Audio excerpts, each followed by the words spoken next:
everybody, my name is Jenna and welcome to another hashtag finale talk. Today I'm going to be talking all about the finale of Once Upon a Time Season 6B. Now this possibly could be a really bad time for me to film this because I literally finished watching the episode like half an hour ago, but it took me 10 minutes to move from my spot on the couch because I just didn't know how to process what I had seen. So many emotions coursed through me during this 2-hour finale. Like, I mean, I was up and I was down and I was like happy and then I was crying and then I was happy crying and then I cried an awful lot, and I just, yeah, I don't really know how to deal with what I saw, so I'm gonna attempt to talk to you guys about it now. If I do start crying, because I think I'm already starting to cry, that's because I'm still not quite over it, and I'm reading a recap at the moment and it just made me just lose it again. So one thing that I want to address before I get started is obviously going into the season 6 finale, we did know that we were getting a season 7, but we also knew that a lot of our favourite main characters are not returning for this next season. So Emma, Snow, Charming, Zelina, Belle and Henry, none of them are coming back for season 7. The only cast members that have been confirmed are Regina, Hook and Rumpel. And everyone in the Once Upon a Time community has been like, whoa, back up, hold the phone. How on earth are you going to do a series of Once Upon a Time without having these core characters? Well,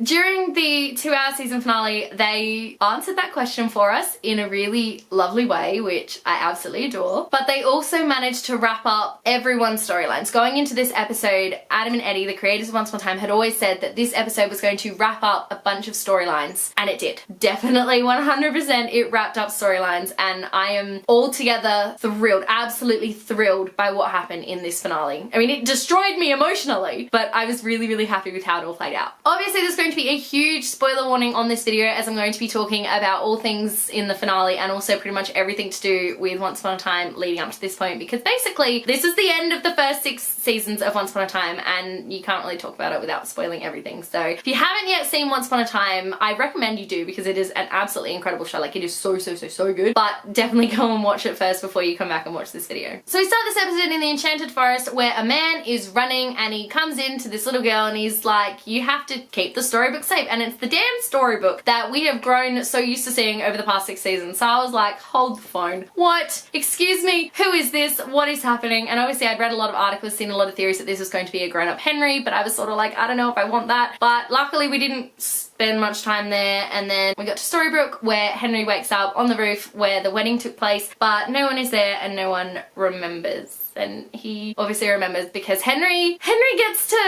out of all the curses. Like, he gets out of literally every single curse apart from even the first one. He is always awake. He's just always awake for these curses. So he ends up going to the insane asylum where Emma has been kept for the past 2 years in her memories, and we find out that Fiona is now the mayor of Storybrooke and that none of Henry's family are there. They're all vanished. We don't know where they are. Emma is really upset with Henry because he's trying to make her go backwards in her progress, I guess, by trying to say that, you know, Fiona is the Black Fairy and that curses are real and all this sort of stuff when she's adamant that they're not. And that just broke my little heart, and that was like the start of the heartbreak. So it gets worse from there. We end up in the Enchanted Forest where Regina, Hook, Snow and Charming, and also little baby Neil, which I thought was really adorable, they all wake up in the Enchanted Forest and they find out from Zelina, who has escaped from Oz, that all the realms are dying, including the one that they are currently in. They are also met by Aladdin and Jasmine, which I think is really, really cool. I'm actually really glad that they had a way to bring them back and sort of wrap up their storyline as well, because I just thought that was a really fun sort of thing for them to do with season 6. Obviously season 6, especially the first half of the season, had a big focus on Aladdin and Jasmine, so to really have them there was just, it was great. So back in Storybrooke we learn that Gold and Gideon have been living together, but also we learn that Belle is nowhere to be found, and I was like screaming at my TV, I'm like, what happened to Belle? Turns out she left them, which of course we all knew that she would never do because she loves Gideon so much, and that was just, oh man, everything about this episode made me cry so much.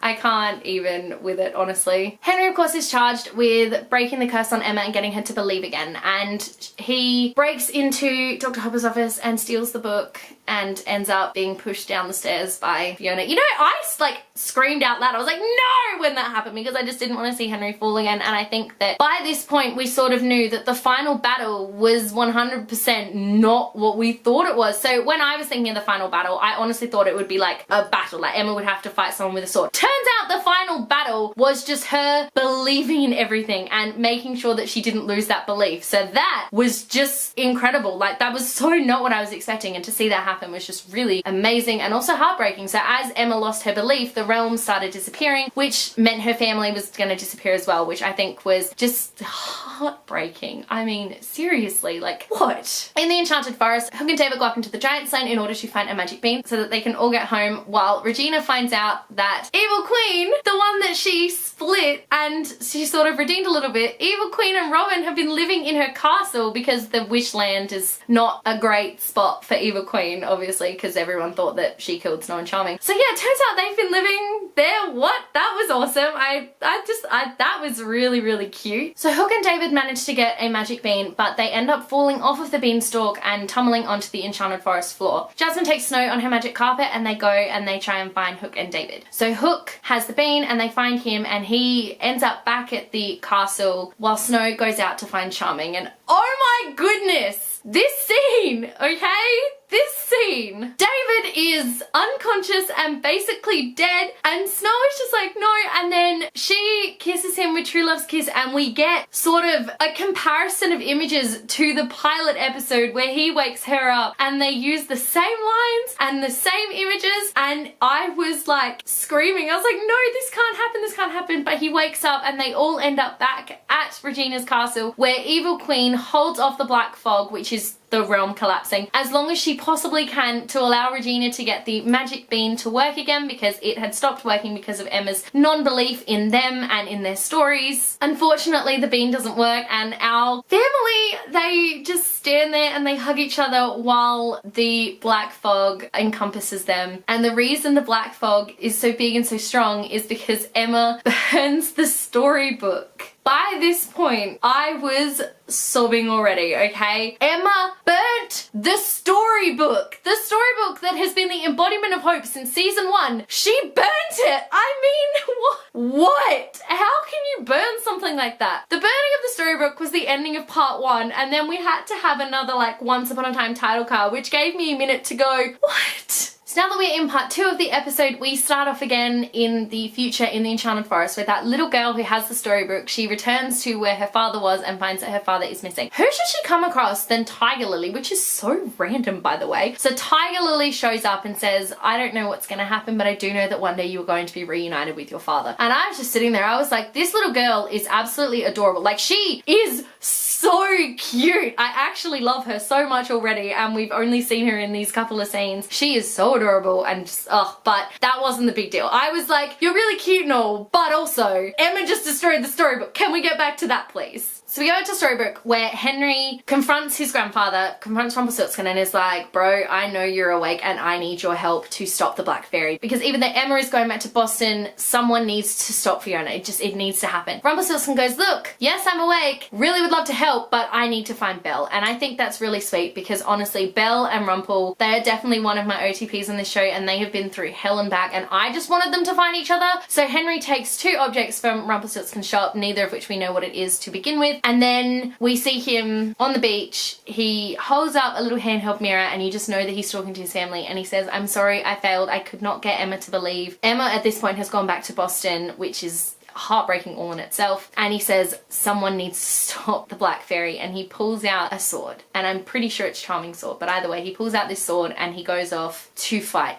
the Black Fairy. Okay, so I have to say that this episode was really long, and I'm pretty sure I've messed up the timeline a little bit. Like, I think the Evil Queen sacrifice actually comes after this happens with Henry, because they are watching Henry through the mirror and she sort of says, he's my son too. So that all happens sort of after Henry has decided to go off with the Black Fairy. But what I said still stands. Everything is disintegrating because Emma doesn't believe. We actually join Emma in Boston for a little bit, and she comes into her apartment, and believe it or not, that candle is still there. But can I say, just like throwing it out there, how the hell is Emma's apartment still hers to rent? This is exactly the same thing as Bellfire's apartment in New York City. After 4 years of not paying rent. I'm sorry, but Emma's apartment would not be Emma's apartment anymore, okay? I'm just putting that out there. It's been like 4 years since she first came to Storybrooke. She moved there permanently. No, she would not have this apartment to go back to, but clearly that doesn't matter in this story, because they needed it to be, you know, a really hard-hitting moment, and it was, because Emma notices in her bag is a storybook. And you will remember back in season 1 when she first decided to leave Storybrooke, Henry placed the book in her car so that she would find it, and she did find it. This new one is a new storybook, and she opens it to find that Henry has done some drawings and some pictures of her. Basically, we don't get to see the whole book, but you kind of get the feeling that it's all the stories that we've seen from season 1 all the way up to season 6 in this one book, which is, it's Emma's story. It's Emma's story, and Henry has written this down for her, and we watch and we are praying, we are screaming at the television, please Emma, please believe! Fast forward back to Storybrooke, and Rumpelstiltskin is trying to find Belle. Turns out that Belle is definitely still living in Storybrooke despite the Black Fairy telling him that she is not. She is like a weird, scared person who's like, I don't want to go anywhere. I'm not really sure what was going on with that, but basically, yeah, she was kind of one of those people who doesn't want to leave their house, and she was definitely that, and she like locks herself in her bedroom. So Rumpelstiltskin goes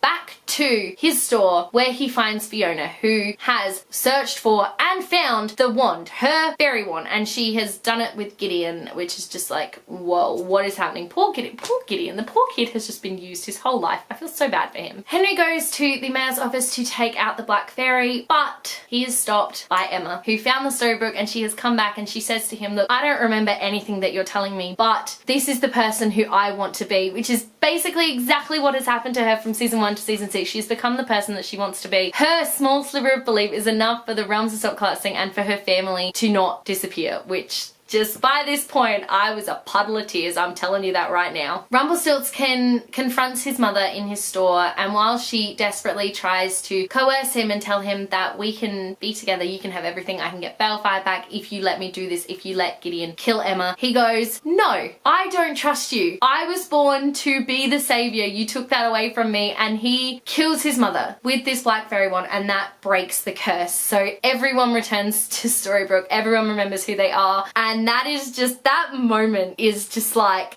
okay, what? That moment meant everything to me. That moment I was crying. I was begging with Rumpelstiltskin to finally, out of all of these seasons, finally do the right thing, and he did. Belle returns and hugs him, which is just so cute. But we find out Fiona still had Gideon's heart, and that the last sort of thing she told him to do was to go and kill Emma, and that is exactly what he is trying to do. So Emma and Gideon are fighting each other in the street. Belle and Rumpelstiltskin are underground in the tunnels trying to find Gideon's heart. Rumpel manages to find the heart, but he is confronted by his evil self and is like, I don't know whether to do the right thing or not. And again, I was screaming at him, do the damn right thing, Rumpel. And of course he does, and he chooses to do the right thing, but it's not that simple when his, like, Gideon's heart kind of goes stonish, I guess. That's kind of the best way to put it. But he did the right thing, and that is what was important. Evil did the right thing. Back up top, we've got Emma, who right before Gideon finds her, she's just sort of like, I don't know what to do, because no matter what, darkness is going to win, because if Emma kills Gideon, then she's snuffing out her own light. If Gideon kills Emma, he's snuffing out the light. So either way, darkness is going to win, and that is just like an ultimatum that you so don't want. Regina sort of takes Emma aside and is like, look, we fought a lot back in season 1 without using those exact words, and we got through it. We became a family, and we can do that again. So Gideon versus Emma is the final battle that I was expecting, and it's the final battle that was heartbreaking to watch. Emma is fighting Gideon, and she is saying, I am light, I will not succumb to the darkness. She throws away her sword, and Gideon's just like, Gideon is a good person. The only reason why he's doing this is because Fiona has his heart. He doesn't want to, but he does, and he stabs Emma, and like light whooshes out of her body, I guess is the best way to say it. And I mean, everyone is crying their eyes out, and by everyone, I mean me. I was sobbing. I was like, what is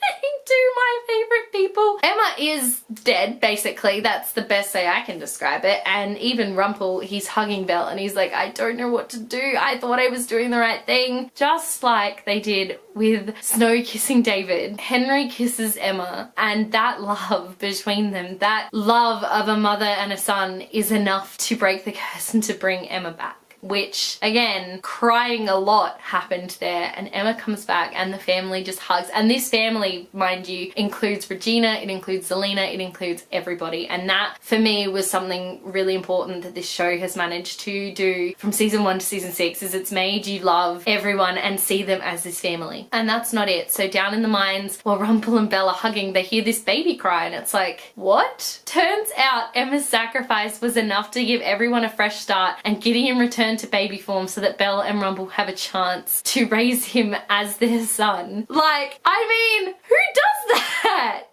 So the storybook comes back with a new line on the last page, and it sort of says, when good and evil both choose to do the right thing, the final battle is over, the final battle is won. But there is no the end at the end of this story, and Snow sort of says, because it's not an end, it's a beginning. And oh man, when I heard that, the waterworks started in this again. And then we had this amazing montage of all of our favorite characters doing their thing. We had Snow and David and Neil. They're now living on a farm. They have a dog, for goodness sake. We get Regina and Emma, and they walk Henry to school, and Henry meets Violet there, which I thought was really sweet. We get to see all of the realms. They all return. We get to see the Enchanted Forest, which has the Evil Queen, and an arrow comes past her, and it's got like an engagement ring basically with a note from Robin, we assume, which says ready to go on a new adventure. We see a little bit of Wonderland. We actually see a little bit of Arendelle. We see Jasmine and Aladdin in Agrabah. Back in Storybook, we see that the dwarves have etched Regina Mills Queen onto her door. That's like her mayor door, which is just, that shows how far all these characters have come. We see Zelina, she is raising her baby. We see Golden Bell, and they're dancing to the instrumental Beauty and the Beast. Snow is teaching her class at school. Emma and Hook are now sheriffs together,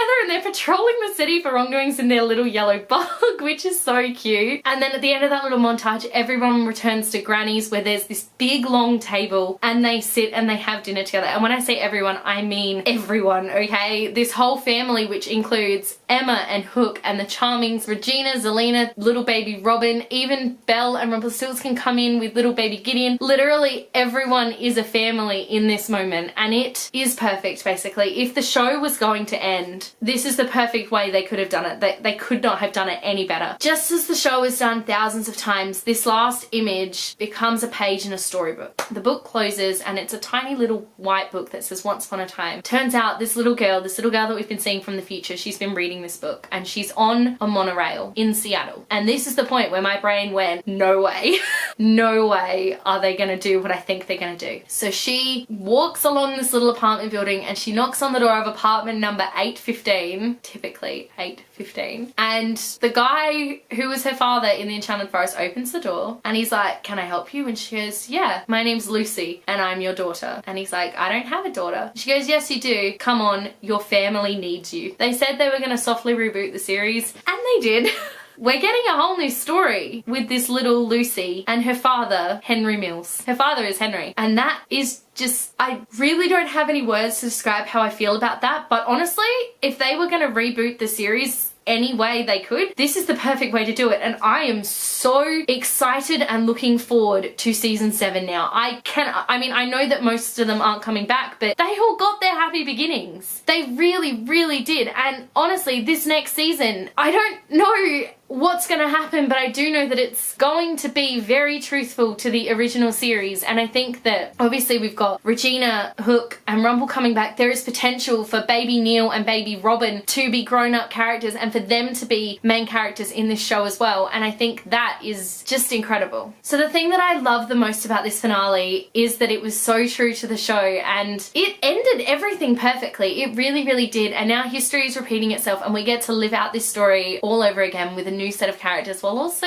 retaining some really familiar faces. There are still so many more Disney storylines to explore, and I don't think they're going to have any problem doing that. And there's always the possibility to bring back old characters, which is something really special as well. My prediction for season 7 is that Lucy is going to take Henry back, probably not to Storybrooke, it's probably going to be somewhere different, and he's gonna have to help his family who are Regina and Rumple and Hook and whoever else they get to be there. I'm really looking forward to this. I'm really looking forward to seeing Henry in a very different light. I'm looking forward to meeting Lucy and to seeing her so much more. I'm looking forward to seeing what they do. In saying that though, I think season 7 will be the last season, just because I know just from scrolling through Twitter and YouTube comments, so many people are not happy that so many main characters aren't returning, and I think that the ratings are gonna take such a dip that the show won't continue past season 7, which is heartbreaking and awful, because I think that they've still got so many more stories to tell, and the way they've done this with softly rebooting the series, I mean, Emma's storyline was done. Her whole story was the final battle, which she won. So her story's done, and I'm really looking forward to seeing Lucy and Henry's story continue. So there you go, that was my hashtag finale talk. This video is going to be so long, and I am so sorry. If you managed to stick through the whole thing, bravo to you. This show is one of my favorite shows. It has taught me so much about hope and love and life and loss, and I cannot wait to see where it goes in season 7. Let me know in the comment section below what you thought of this finale and what you're most looking forward to for the next season. Also, let me know how you feel about the soft reboot of the series. Do you think they did it well? Do you think that the ending of these characters' stories was appropriate? Do you think that this is what they were supposed to do? If you like this video, be sure to give it a huge thumbs up, and don't forget to subscribe to my channel so you don't miss a thing. Stay random.